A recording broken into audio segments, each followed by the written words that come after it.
अस्सलाम वालेकुम। How to simplify. अब यहाँ एक ऐसा क्वेश्चन है जिसमें 3 टर्म्स हैं जो कि सिंगल डिजिट वाले टर्म्स हैं, 3, 2 एंड 5, और ये हमने सिंप्लीफाई करना है। और यहाँ पर प्लस की साइन है, यहाँ पर मल्टीप्लिकेशन की साइन है।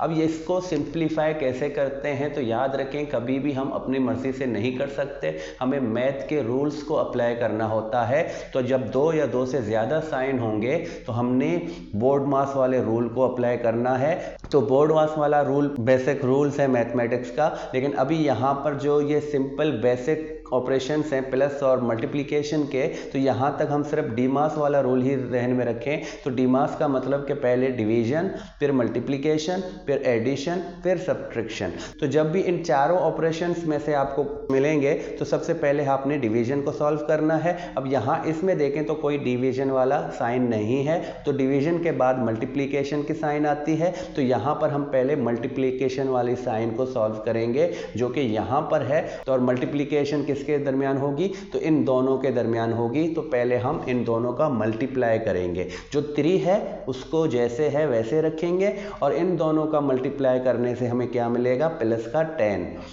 तो प्लस का 10 मिलता है। तो अब 3 को हम प्लस कर देंगे 10 से, तो ये रिजल्ट बनेगा 13। तो याद रखें हमेशा इसी तरह ही सॉल्व करना है, क्योंकि अक्सर बच्चे क्या करते हैं, पहले इन दोनों को प्लस करते हैं। तो दोनों को प्लस करने से 5, और फिर 5 को 5 से मल्टीप्लाई करते हैं तो 25 आंसर आएगा, जो कि बिल्कुल गलत है।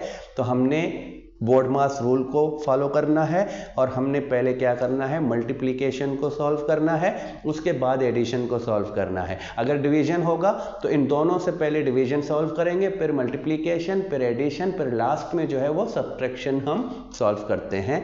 तो उम्मीद है ये छोटी सी वीडियो आपको पसंद आई होगी। अब मैं बोर्ड मास पर भी एक वीडियो बनाऊंगा जिसमें मैं तफसीलन बोर्ड मास को आपको समझाऊंगा कि बोर्ड मास में क्या होता है। तब तक के लिए खुदा हाफिज़।